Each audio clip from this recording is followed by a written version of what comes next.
Santhosh George Kulangara ഭയങ്കര രസമാണ് Santhosh George കുളങ്ങരയുടെ ഇൻ്റർവ്യൂസൊക്കെ കേൾക്കാൻ. ഇപ്പോൾ റീസെൻ്റ്ലി അങ്ങേര് കൊടുത്തൊരു ഇൻ്റർവ്യൂവിനകത്ത് പറയുന്നുണ്ട്, ഭൂമിയിൽ ഒന്നും ചെയ്യാൻ കഴിയാത്ത ദൈവം സ്വർഗത്തിൽ എന്ത് ചെയ്യാനാണ്. വളരെ കിടിലൻ ക്വസ്റ്റ്യനാണ് അത് ചോദിച്ചിട്ടുള്ളത്. എൻ്റെ വീഡിയോസ് റെഗുലറായിട്ട് കാണുന്നവർക്കറിയാം, എനിക്ക് പ്രത്യേകിച്ചൊരു മതത്തിലോ ദൈവത്തിലോ ഒരു വിശ്വാസവും എനിക്കില്ല. എന്തിന്? ഞാൻ വേറൊരു മനുഷ്യനെ വരെ വിശ്വസിക്കുന്നത് വളരെ കഷ്ടപ്പെട്ടിട്ടാണ്. സ്നേഹനെ വരെ എനിക്ക് സംശയമാണ്. ആ സംശയമല്ല കേട്ടോ, ഞാൻ ആസ് എ മനുഷ്യൻ എന്നുള്ള നിലയിൽ ഞാൻ അവളെ വിശ്വസിക്കുന്നുണ്ട്. അവളെ എപ്പോഴാണ് എനിക്ക് കുത്തും ഇല്ലടി ഇരിക്കുന്നുണ്ട് അവിടെ ഇന്ന് കുത്താൻ വേണ്ടിയിട്ട് ബ്ലഡി കുത്തിസ്റ്റ്. ഓക്കെ, അപ്പോൾ സന്തോഷ് ജോർജ് കുളങ്ങര പറഞ്ഞ കുറച്ചധികം കാര്യങ്ങളിലേക്ക് നമുക്ക് പോവാം. വിശ്വാസികളായ ഭക്തജനങ്ങളോട് ഞാൻ പറയുന്നു, നിങ്ങൾക്ക് എൻ്റെ ഈ വിശ്വാസമില്ലാത്ത ഒരാളുടെ സംസാരം കേൾക്കാൻ താല്പര്യമില്ലെങ്കിൽ സ്നേഹയ്ക്ക് കാർന്ന് ഇറങ്ങി പോവുക, നാട്ടുകാർക്ക് വീഡിയോ കട്ട് ചെയ്തിട്ട് പോവാം. ഞങ്ങൾക്ക് ദൈവത്തിന് വിശ്വാസമില്ലാത്തവർ ഞങ്ങൾ കുറച്ച് പറയാണ്ട്, നമുക്ക് ഇറങ്ങി പോയിക്കോ. ഞാൻ കേൾക്കട്ടെ നമ്മൾ കേൾക്കാതിരിക്കുക.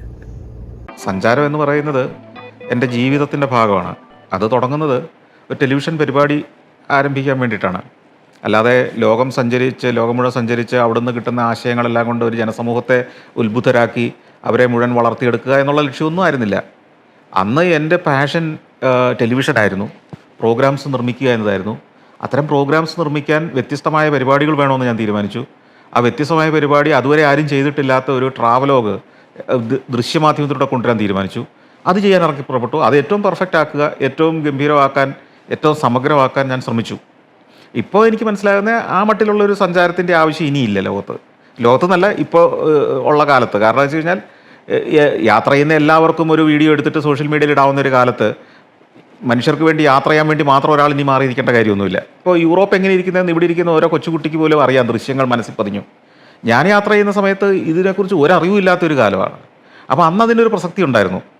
ഇന്ന് അത്ര പ്രസക്തി അതിനുണ്ടെന്ന് എനിക്ക് തോന്നുന്നില്ല. കാലം മാറുന്നതിനനുസരിച്ച് നമ്മൾ ചെയ്യുന്ന പ്രവർത്തികളിൽ ഇന്നോവേറ്റീവായിട്ടുള്ള ഐഡിയാസ് കൊണ്ടുവരിക, തട്ടിക്കളയേണ്ട പ്രാചീനമായ നമ്മുടെ ജോലി സംബന്ധമോ അല്ലെങ്കിൽ നമ്മുടെ ലൈഫിൻ്റെ ഭാഗമൊക്കെ ആയിട്ട് പഴഞ്ചൻ ചിന്താഗതികളോ അല്ലെങ്കിൽ മെത്തേഡുകളോ. ഇപ്പോൾ ലൈഫ് മുന്നോട്ട് പോകണമെന്നുണ്ടെങ്കിൽ ഓരോരുത്തരും ഓരോ മെത്തേഡുകൾ അപ്ലൈ ചെയ്യുമല്ലോ. അപ്പോൾ ഞാൻ ചിലപ്പോൾ എൻ്റെ ലൈഫ് ഈസി ആയിട്ട് പോകാൻ വേണ്ടി പല മെത്തേഡുകളും അപ്ലൈ ചെയ്തിട്ടാവും ലൈഫ് മുന്നോട്ട് പോകുന്നത്. പേഴ്സൺ ടു പേഴ്സൺ ഡിഫറെൻ്റ് ആയിരിക്കും അത്. അപ്പോൾ അതൊരു ഒരു കാലം കഴിഞ്ഞു, ഇനി അത് മുന്നോട്ട് കൊണ്ടുപോകാൻ പറ്റില്ല എന്നുണ്ടെങ്കിൽ അതവിടെ ഡ്രോപ്പ് ചെയ്യൂ. അടുത്തത് നമ്മൾ എന്ത് ചെയ്യുന്നു? അഡാപ്റ്റ് ചെയ്യുന്നു. അത് നമ്മളെ പ്രൊഫഷണൽ ലൈഫിലാണെങ്കിലും പേഴ്സണൽ ലൈഫിലാണെങ്കിലും നമ്മൾ അങ്ങനെ തന്നെ ചെയ്യണം. ഈ വ്യക്തി അങ്ങനെയാണ്. സന്തോഷ് ജോർജ് കുളങ്ങര എന്ന് പറഞ്ഞാൽ വളരെ പ്രാക്ടിക്കലാണ്. കാലത്തിനനുസരിച്ച് പ്രൊഫഷണലിലും പേഴ്സണൽ ലൈഫിലും മാറ്റങ്ങൾ കൊണ്ടുവരാൻ ഇദ്ദേഹം റെഡിയാണ്, അത് അഡാപ്റ്റ് ചെയ്യാൻ റെഡിയാണ്. അങ്ങനെയുള്ള മനുഷ്യന്മാർക്ക് ഇങ്ങനെയുള്ള കാലം മുന്നോട്ട് പോകുന്നതിനനുസരിച്ചിട്ട്, കാലം പുരോഗമിക്കുന്നതിനനുസരിച്ചിട്ട് ചിന്തകളിലും വളരെ ഒരു വളർച്ച വരുള്ളൂ. ഇല്ലാത്ത ആളുകൾ ഇതേപോലെ കുറേ ലോകം സഞ്ചരിച്ച ഒരുപാട് പേരുണ്ട് നമ്മളുടെ ഇടയിൽ, അല്ലേ? ലോകം മൊത്തം ചുറ്റിക്കണില്ല. ഈ സന്തോഷ് ജോർജ് കുളങ്ങരയൊക്കെ ആ ലോകം കണ്ട ആളുകളുണ്ടാവും, പല രാജ്യങ്ങളിലും പോയി വന്നവരുണ്ടാവും. പക്ഷെ അവരൊക്കെ ഇപ്പോഴും ഇരിക്കുന്നത് ഒരു മതത്തിൻ്റെ കെട്ടുപാടിലോ അല്ലെങ്കിൽ ഒരു സൊസൈറ്റിയുടെ ഒരു സിസ്റ്റത്തിൻ്റെ ഒരു കെട്ടുപാട് ഒരു ഇതുണ്ടാവും. എല്ലാവരും അതിനകത്ത് ഇരിക്കണം, പക്ഷേ ചിലർ ഓവറായിട്ടിരിക്കും. ഓക്കെ, വിശ്വാസികൾ മതത്തിനകത്ത് ഇരുന്നോട്ടെ, കുഴപ്പമില്ല. സൊസൈറ്റിക്കകത്തൊക്കെ നമ്മളൊക്കെ ഇരിക്കണം, വേണ്ടാന്ന് പറയുന്നില്ല. പക്ഷേ അതിൻ്റെ ഒരു വളരെ അന്ധമായ വിശ്വാസങ്ങളിൽ മാത്രം മുറുകി പിടിച്ച് കാലങ്ങൾ മുന്നേയുള്ള നിയമങ്ങളിൽ മാത്രം അനുസരിച്ച് ഇതാണ് ഇങ്ങനെ തന്നെ ആവണം ലൈഫ് എന്ന് പറഞ്ഞ് മുന്നോട്ട് പോകുന്നവർക്ക് ലൈഫ് എൻജോയ് ചെയ്യാൻ പറ്റില്ല. അതാണ് വിഷയം. ഓക്കെ, സമൂഹത്തിൻ്റെ ആംഗിളിലും വ്യക്തിയുടെ ആംഗിളിലുമാണ് വിദ്യാഭ്യാസം ഒരാളെ രൂപപ്പെടുത്തുന്നത്. മനസ്സിലായില്ലേ? അപ്പം ഇത് രണ്ടും നടക്കുന്നുണ്ടോ നമ്മുടെ വിദ്യാഭ്യാസത്തിൽ നിന്നുള്ളത് തിരിഞ്ഞ് നോക്കിക്കഴിഞ്ഞാൽ നമുക്കറിയാം. പൗരബോധമുള്ള എത്ര പേരെ സൃഷ്ടിക്കുന്നുണ്ട് നമ്മുടെ വിദ്യാഭ്യാസം? പൗരബോധമുള്ളവർ പ്രതികരിക്കുന്ന രീതിയാണോ ഇന്ന് സോഷ്യൽ മീഡിയയിൽ ആളുകൾ അതിനെ ഉപയോഗിക്കുന്ന രീതി, അല്ലെങ്കിൽ നമ്മളുടെ പൊതുസ്ഥലങ്ങളെ നമ്മൾ ഉപയോഗിക്കുന്ന രീതി, നമ്മുടെ മാലിന്യം നിർമ്മാർജ്ജനം ചെയ്യുന്ന രീതി, ഇതൊക്കെ, അല്ലെങ്കിൽ ഒരു സ്ഥലത്ത് എങ്ങനെ ബിഹേവ് ചെയ്യണമെന്ന് തീരുമാനിക്കുന്നത്, ഇതൊക്കെ പൗരബോധമുള്ളൊരു സമൂഹമായിട്ട് നമ്മൾ ഒരുപാടുപ്പെടുത്തുന്നില്ല. പൗരബോധമുള്ള ആളുകൾ കൂട്ടുകാരനെ തല്ലിക്കൊല്ലില്ലല്ലോ. അപ്പോൾ വിദ്യാഭ്യാസത്തിലൂടെ എന്താ അവർക്ക് കിട്ടിയത് ആ വിദ്യാർത്ഥികൾക്കൊക്കെ? അപ്പം വേണ്ടതൊന്നും, മനുഷ്യനായി ജീവിക്കാൻ വേണ്ട ഒന്നും കിട്ടിയില്ല എന്നല്ല എൻ്റെ അർത്ഥം. ഞാൻ നിരവധി ആളുകൾക്ക് ജോലി കൊടുക്കുന്ന ഒരാളാണ്. എൻ്റെ സ്ഥാപനത്തിലേക്ക് ഒരു പോസ്റ്റിലേക്ക്, ഒരു മാനേജർ പോസ്റ്റിലേക്ക് ജോലിക്ക് അപ്ലൈ ചെയ്യുന്നതിൽ 25 പേരെ ഇൻ്റർവ്യൂ ചെയ്താലാണ് ഒരാളെ കഷ്ടിച്ച അർത്ഥ മനസ്സോടെ എനിക്ക് നിയമിക്കാൻ കഴിയുന്നത്. പിന്നെ അവരെ 1-2 കൊല്ലം ഞാനിവിടെ പരിശീലിപ്പിച്ച് പണി പഠിപ്പിച്ചെങ്കിൽ മാത്രമേ. അപ്പോൾ ഇവരെന്താണ് വിദ്യാഭ്യാസത്തിലൂടെ അല്ലെങ്കിൽ അവരതിനു മുമ്പുള്ള പരിശീലനങ്ങളിലൂടെയൊക്കെ നേടിയത്? കൺവെൻഷനലായിട്ട് വർഷങ്ങളായിട്ട് തുടർന്ന് വരുന്ന എഡ്യൂക്കേഷൻ സിസ്റ്റത്തിനെ കുറിച്ചിട്ടൊക്കെ ഒരുപാട് പേര് ക്രിട്ടിസൈസ് ചെയ്തിട്ടുണ്ട്. പിന്നെ അവിടുത്തെ ഏറ്റവും വലിയൊരു വിഷയം എന്ന് പറഞ്ഞു കഴിഞ്ഞാൽ എഡ്യൂക്കേഷൻ സിസ്റ്റം മൊത്തം മാറ്റുന്നത് മാത്രമല്ല അവിടെ ചെയ്യേണ്ടത്.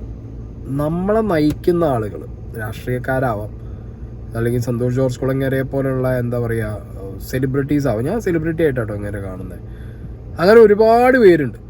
അപ്പം ഇങ്ങനത്തെ ആളുകൾ എന്ത് ചെയ്യണം, കൃത്യമായിട്ട് ഒരു മനുഷ്യൻ, ഒരു പൗരൻ എന്നുള്ള നിലയ്ക്ക് വളർന്നു വരുന്ന ഒരു തലമുറ എന്ത് ചെയ്യണം. അത് പ്രത്യേകിച്ച് ഈ രാഷ്ട്രീയക്കാരാണ് ഇത് ശരിക്കും ഈ സംഗതി പാറ്റേൺ ഫോളോ ചെയ്യുന്നത്. കാരണം എല്ലാ രാഷ്ട്രീയ പാർട്ടിയിലുമുള്ള ആളുകൾ അവരുടെ മുതലെടുപ്പിന് വേണ്ടി, അല്ലെങ്കിൽ പാർട്ടിയുടെ മുതലെടുപ്പിന് വേണ്ടിയിട്ട് അതിൽ യൂത്തിനെ ഉപയോഗിക്കുക എന്നുള്ള സിസ്റ്റമായിട്ടാണ് മുന്നോട്ട് പോകുന്നത്. അല്ലാതെ അതിൽ വരുന്ന യങ് ആയിട്ടുള്ള യൂത്തിനെ മൊത്തം ഒരു രാജ്യത്തിന് പ്രൊഡക്റ്റീവായിട്ടുള്ള പരിപാടികൾ എങ്ങനെ, അല്ലെങ്കിൽ അവരെ എങ്ങനെ ഒരു പ്രൊഡക്റ്റീവായിട്ടുള്ള ഒരു ലൈഫ് സൈക്കിളിലേക്ക് എങ്ങനെ കൊണ്ടെത്തിക്കാമെന്നൊന്നും അവർ ചിന്തിക്കുന്നില്ല. അതാണ് ഇവിടുത്തെ ബേസിക് പ്രശ്നം. അവിടുത്തെ രാഷ്ട്രീയക്കാർ ഇതിൽ കുറച്ചും കൂടി ഇൻവോൾവ് ആവണം. ഇനി വരുന്ന രാഷ്ട്രീയക്കാരെങ്കിലും ചിന്തിക്കണം. അതായത് നമ്മുടെ നാട്ടിലെ യങ് ജനറേഷനെ എങ്ങനെ ഇവിടെ പിടിച്ചു നിർത്താമെന്നുള്ളത് ആദ്യം നോക്കണം. രണ്ടാമത് ഇവിടെ പഠിപ്പിച്ചു കൊടുക്കുന്ന കാര്യങ്ങൾ ശരിയാണോ എന്ന് നോക്കണം. പഠിപ്പിച്ചു കൊടുക്കുന്ന കാര്യങ്ങളും ക്ലിയറാണ്, കുട്ടികളിവിടെ പഠിക്കാനും റെഡിയാണെന്നുണ്ടെങ്കിൽ പിന്നെ ചെയ്യേണ്ടത് ഒരു പൗരൻ എന്നുള്ള നിലയ്ക്ക് നാടിന് പ്രൊഡക്റ്റീവായിട്ട് എന്താണ് ഒരു വ്യക്തിയെ കൊണ്ട് ചെയ്യാൻ പറ്റുക എന്നുള്ളത് ആദ്യം ഇവർ ചെയ്ത് അവർക്ക് കാണിച്ചു കൊടുക്കണം.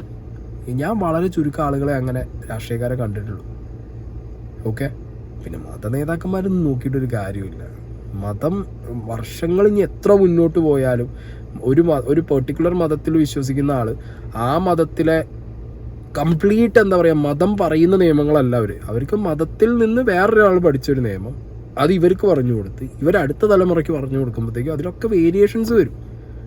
ഓൾറെഡി ഈ മതങ്ങൾ പറഞ്ഞു വെച്ച നിയമം, അല്ലെങ്കിൽ മതത്തിലൊക്കെ എഴുതി വെച്ച നിയമം എന്ന് പറഞ്ഞാൽ ഏതോ കാലഘട്ടത്തിൽ എന്തോ എഴുതി വെച്ചതാണ്. അതൊന്നും ഇപ്പം പോസിബിളേ അല്ല.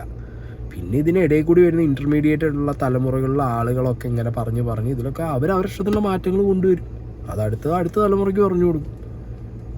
ഞാൻ നോക്കുമ്പോൾ ഏറ്റവും കൂടുതൽ ഇവിടെ വെട്ടിക്കുത്തി ചത്തിട്ടുള്ളത് ഒരു പാർട്ടിക്ക് വേണ്ടിയോ അല്ലാന്നുണ്ടെങ്കിൽ വേറൊരു നേതാവിന് വേണ്ടിയോ അങ്ങനെയൊന്നുമല്ല. ഇവിടെ ഏറ്റവും കൂടുതൽ മനുഷ്യൻ പരസ്പരം കൊന്നിട്ടുള്ളതും പരസ്പരം ഇല്ലാതായിട്ടുള്ളതും ദൈവങ്ങൾക്ക് വേണ്ടിയിട്ടാണ്. ഇല്ലാതായിരിക്കും പറയാൻ പറ്റുമോ? ഈ മതങ്ങൾ, ഞാൻ ഈശ്വരവിശ്വാസത്തിനൊന്നും എതിരല്ല.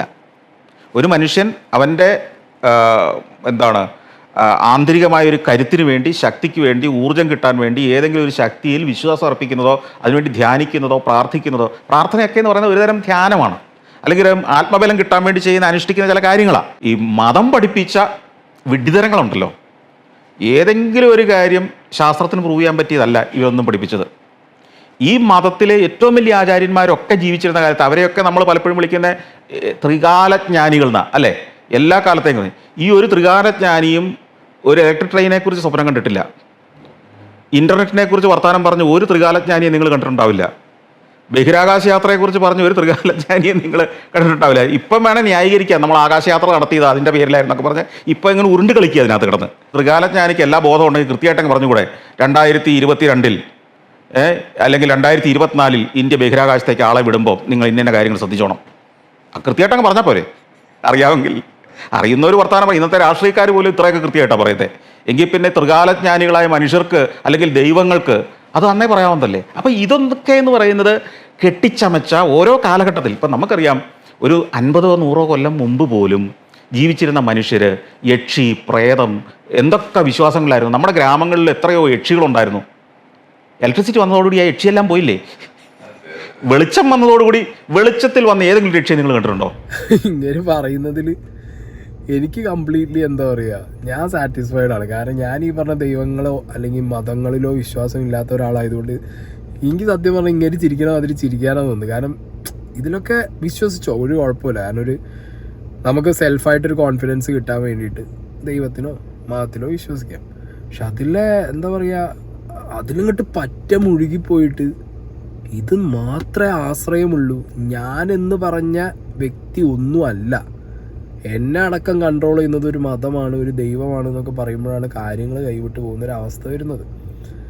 പിന്നെ ഇങ്ങനെ ഇപ്പോൾ ഈ പറഞ്ഞതിൽ പലർക്കും ക്ലെയിം കാണും. എങ്ങനെ അല്ലല്ലോ മറ്റേ ഹനുമാൻ ശൂന്യാകാശത്തേക്ക് പറഞ്ഞിട്ടുണ്ട്, പുഷ്പക വിമാനം, ഇതൊക്കെ വിമാനം ഇല്ലാത്ത കാലത്തല്ലേ, അല്ലെങ്കിൽ മനുഷ്യൻ പറന്നത് അങ്ങനെയല്ലേ, അല്ലെങ്കിൽ ഗണപതിയുടെ തല മറ്റേ ആനയുടെ തല വയ്ക്കുന്നത് ഹെഡ് ട്രാൻസ്പ്ലാന്റ് ആണ്. അങ്ങനെയൊക്കെ സംഗതികളൊക്കെ കൊണ്ടുവരാം ആളുകൾ. പറയാൻ പറ്റില്ല. മറ്റേ വെള്ളം വീഞ്ഞാക്കിയില്ലേ യേശു എന്നൊക്കെ ചോദിക്കും. അതൊക്കെ ത്രികാലജ്ഞാനികളായതുകൊണ്ട് ചെയ്തതല്ലേ എന്നുള്ള ചോദ്യങ്ങളൊക്കെ വരാം. പക്ഷെ ഇതൊക്കെ എക്സിസ്റ്റ് ചെയ്തിട്ടുള്ള കാര്യമാണെന്നുള്ളത് ആർക്കറിയാം. ഇതൊക്കെ വെറും സ്റ്റോറി, ആരുടെങ്കിലും ഭാവനയിൽ വന്ന സ്റ്റോറികൾ മാത്രമായാലോ കഥകൾ മാത്രമായാണെങ്കിൽ എന്ത് ചെയ്യും? ഇതിൻ്റെയൊക്കെ ഒരു എക്സിസ്റ്റൻസ് എവിടെ, ഒരു പ്രൂഫ് എവിടെ എന്നുള്ള ചോദ്യങ്ങളൊക്കെ വരും. പ്രത്യേകിച്ച് ഹിന്ദു മതത്തിലൊക്കെ എടുത്തു നോക്കുമ്പോൾ 33 കോടി ദൈവങ്ങൾ അല്ലേ, ഇത്രയും ദൈവങ്ങളൊക്കെ ഉണ്ട്. ഇതൊക്കെ ഇത്ര ദൈവങ്ങൾ നടന്ന സ്ഥലമാണ് നമ്മുടെ ഈ എർത്ത് എന്ന് പറയുന്നത്, ഭൂമി. ഇത്രയും ദൈവങ്ങളുണ്ടോ ഭൂമിക്കകത്ത്? ചിലപ്പോ ഉണ്ടാവും അല്ലേ, ഒരു വിശ്വാസം. ഈ ഒരു ഒട്ടുണ്ട് അവിടെ ഇരുന്നിട്ട് ശരി. കണ്ടിട്ടുണ്ടോ ദൈവത്തിന്? ഉണ്ടോ? എപ്പോ വരും? എപ്പോഴാ വന്നിരുന്നു? ടൈം ആകുമ്പോ പറയൂ അല്ലേ. ഈ യക്ഷിയെ പറഞ്ഞ പോലെ ഇലക്ട്രിസിറ്റി വന്നപ്പോ ഇല്ലാതായ ഒരാളാണ് ഒടിയൻ. സയൻസിൽ എല്ലാ കാര്യത്തിനും തെളിവുകൾ വെച്ചിട്ടാണ് സംസാരിക്കുന്നത് അല്ലേ. ഈ മതത്തിലെ ഏതെങ്കിലും ഒരു കാര്യത്തിന് എന്തെങ്കിലും തെളിവുണ്ട്? ഇപ്പോൾ ഉദാഹരണത്തിന് എല്ലാ മതങ്ങളിലും ഏറ്റവും ഭൂമിയിൽ എന്തെങ്കിലും ഇവർക്കൊന്നും ചെയ്യാൻ പറ്റില്ല, എല്ലാ സ്വർഗത്തിൽ ചെന്നിട്ടേ നിങ്ങൾക്ക് കിട്ടുള്ളൂ. ഇത് ചില രാഷ്ട്രീയ പാർട്ടികൾ പറയുന്ന പോലെ അല്ലേ, ഞങ്ങൾ അധികാരത്തിൽ വന്ന് അങ്ങ് ഉണ്ടാക്കി കളയുമെന്ന് പറയുന്ന പോലെ അല്ലേ. ഈ ഭൂമിയിൽ ഒന്നും ചെയ്യാൻ കഴിവില്ലാത്ത ഒരു ദൈവത്തിന് അല്ലെങ്കിൽ ഒരു മതവിശ്വാസത്തിന് സ്വർഗത്തിൽ എന്ത് വഴക്കാ ചെയ്യാനാണ് പറ്റുന്നത്? നിങ്ങൾ ഇന്ന് തേണ്ടിത്തരം കാണിക്കുന്ന ഒരുത്തനെ ഇവിടെ ശിക്ഷിക്ക്, കാണിച്ചതാ. ഈ തോന്നിയാസം കാണിക്കുന്നവനെ ദൈവം ഇവിടെ വെച്ച് തന്നെ ശിക്ഷിച്ച് കാണിച്ചു കൊടുക്കട്ടെ മനുഷ്യനെ. അപ്പം അവിടെ നിൽക്കില്ലേ ആ തോന്നിയാസങ്ങൾ? ഇല്ലേ? ഞാൻ ചോദിക്കട്ടെ, ഇവിടെ അധാർമിക പ്രവൃത്തി ചെയ്യുന്ന ഒരുവനെ ആദ്യത്തെ ആളെ തന്നെ ദൈവം ഇവിടെ വെച്ച് അങ്ങ് ശിക്ഷിച്ചാൽ ഈ ഭൂമിയിലെ അധാർമിക പ്രവൃത്തി തന്നെ അങ്ങ് നിൽക്കില്ലേ? ഇത്രയും പേരെ അധാർമിക പ്രവൃത്തി ചെയ്യിക്കുകയും ഇത്രയും പേരെ ദ്രോഹിക്കുകയും ചെയ്തിട്ട് പിന്നെ സ്വർഗത്തിൽ പോയിട്ട് ചെയ്യും എന്ന് വെച്ചുകൊണ്ടിരിക്കേണ്ട കാര്യമൊന്നുമില്ലല്ലോ. ഈ സ്വർഗം നരകം എന്നുള്ള കൺസെപ്റ്റ് അട്ടർ ഫൂളിഷ്നെസ് ആണെന്ന് ഞാൻ പറയും. പിന്നെ ഇങ്ങനെ പറഞ്ഞ പോലെ സ്വർഗത്തിൽ ചെല്ലുമ്പോൾ നിറച്ച് മറ്റേ തേനിൻ്റെ പുഴയും കൽക്കണ്ട കൂമ്പാരവും, സ്വർഗത്തിൽ ചെല്ലുമ്പോൾ എന്തും കിട്ടുന്നുള്ളൊരവസ്ഥയും, നരകത്ത് ചെയ്യുമ്പോൾ അൽഫാമാക്കും എന്നുള്ള ചിന്താഗതിയും, ഇതൊക്കെ നമ്മുടെ കർമ്മയാണ് പറയുന്നത്. ഇപ്പം ഞാനൊരുത്തനെ തല്ലിയാൽ തിരിച്ച് എന്തായാലും അടി കിട്ടും. ഞാൻ ഒരുത്തനെ പോയി കെട്ടിപ്പിടിച്ച് ഉമ്മ കൊടുത്തു കഴിഞ്ഞാൽ ഓന് സ്നേഹിച്ചിൻ്റെ കെട്ടിപ്പിടിച്ച് ഉമ്മ വയ്ക്കും. അതെൻ്റെ കർമ്മയാണ്, ഞാനാണ് ആ പ്രവൃത്തി ചെയ്യുന്നത്. അപ്പം ഞാൻ തന്നെയാണ് ദൈവം. ഞാൻ അങ്ങനെ ചിന്തിക്കുന്നൊരു മനുഷ്യനാണ്. അല്ലാതെ ഒരു ദൈവമുണ്ട്, ആ ദൈവം ശിക്ഷ കൊടുക്കുന്നൊക്കെ പറഞ്ഞുകൊണ്ടിരുന്നു കഴിഞ്ഞാൽ ആ ഇരുത്തരികലേ ഉണ്ടാവുള്ളൂ. തെറ്റുകുറ്റം ചെയ്യുന്നവനും കൊടൂരമായ പീഡനങ്ങൾ ചെയ്യുന്നവരൊക്കെ അവരവരെ പാട്ടിന് വളർന്നുകൊണ്ടേയിരിക്കുന്നൊരു സിറ്റുവേഷനാണ് നമ്മളിവിടെ കണ്ടുകൊണ്ടിരിക്കുന്നത്. പിന്നെ അവരുടെ ഏതോ തലമുറയിലുള്ള ഏതോ ഒരു ആളാണ് മരിക്കുമ്പോഴത്തേക്കോ അല്ലെങ്കിൽ ഒരു അപകടം പറ്റുമ്പോഴത്തേക്കോ അന്ന് എൻ്റെ മറ്റവും ചെയ്തതിനാണ് ഇവ അനുഭവിക്കണത്. അതെന്ത് പരിപാടിയുടെ മറ്റവും ചെയ്തതിന് ഇവൻ അനുഭവിക്കുന്ന പരിപാടിയാവും. ഒരാൾ ചെയ്ത പ്രവർത്തിക്കുള്ള കൂലി അയാൾ തന്നെ അനുഭവിക്കണം അല്ലേ? അതാണ് കർമ്മ അല്ലേ? എൻ്റെ ദൈവങ്ങൾ അങ്ങനെ കൊടുക്കാറുണ്ടോ സ്നേഹം? ഈ ചിലപ്പോ അല്ലല്ലോ, ഈ അതന്നെയാണ് എൻ്റെ ഒക്കെ പ്രശ്നം. ചിലപ്പോ ഒരു ഉറപ്പില്ല ഒന്നിനും. എന്ത് വേണമെന്നെങ്കിൽ ആര് വേണമെന്ന് വിചാരിക്കണം? ആര് വിചാരിക്കണം? ഏതാ നിങ്ങൾ? ഈ ദൈവം അപ്പോ അതെ ഇതായിരിക്കണു പടിഞ്ഞാറ്റുമുറി ഭദ്രകാളി സ്നേഹ. ഇന്ത്യയിൽ തന്നെ എത്രയോ സ്ഥലങ്ങളിൽ എന്തെല്ലാം വിചിത്രമായ വിശ്വാസങ്ങളാണ്. അതൊക്കെ നമ്മളിപ്പോൾ നമുക്ക് പരിഹാസമായിട്ട് തോന്നുന്നുണ്ടെങ്കിൽ നമ്മൾ ഇന്ന് വിശ്വസിക്കുന്ന നാളെ വരുന്നവരും പരിഹാസ്യമാകുന്ന കാര്യം തന്നെയാണ്. അതേ ഞാൻ പറയുന്നുള്ളൂ. ഞാൻ ഇപ്പം ദൈവത്തിൻ്റെ പല കാര്യങ്ങളും നമുക്കറിയില്ലെന്നാണ് പറയുന്നത്. അത് നമുക്കൊന്നും അറിയത്തില്ലാത്തത് കൊണ്ടാണ് ഈ പറയുന്നത്. ഒരു 2 വയസ്സുകാരൻ കുഴൽക്കിണറിൽ വീണ് 48 മണിക്കൂർ നേരം ജീവന് വേണ്ടി യാചിച്ച് അവൻ ഒന്നും ചെയ്യാൻ പറ്റാതെ അനങ്ങാൻ പറ്റാതെ ഒരു കുഴൽക്കിണറിനകത്ത് ശ്വാസം പോലും കിട്ടാതെ 2 മണിക്കൂർ കിടന്ന് ഇഞ്ചിഞ്ചായി മരിച്ചു പോകുന്നു. ദൈവം ആരെ ശിക്ഷിച്ചത്? അത് ഇവൻ എന്ത് തെറ്റ് ചെയ്തിട്ടാ?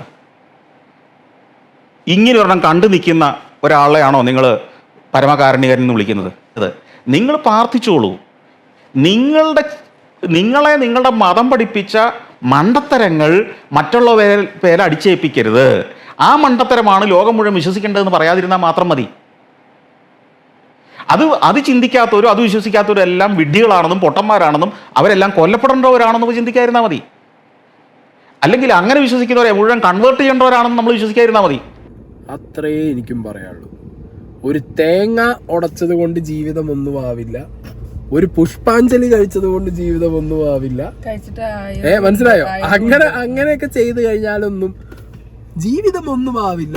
അവനാൻ ചെയ്യാനുള്ള പ്രവർത്തികൾ അവനാൻ തന്നെ ചെയ്യണം എന്നുള്ള വാക്കിൽ ഞാനും സന്തോഷ് ജോർജ് കുളങ്ങരയും ഈ പരിപാടി ഇവിടെ അവസാനിപ്പിക്കാൻ പോവാണ്. ഇല്ലാന്നുണ്ടെങ്കിൽ വണ്ടി ഇപ്പോൾ കത്തിക്കും, ഇല്ലെങ്കിൽ ഓൾ ഇറക്കി വിടും ഓളെ വണ്ടികളോട് പറഞ്ഞത് അല്ലേ?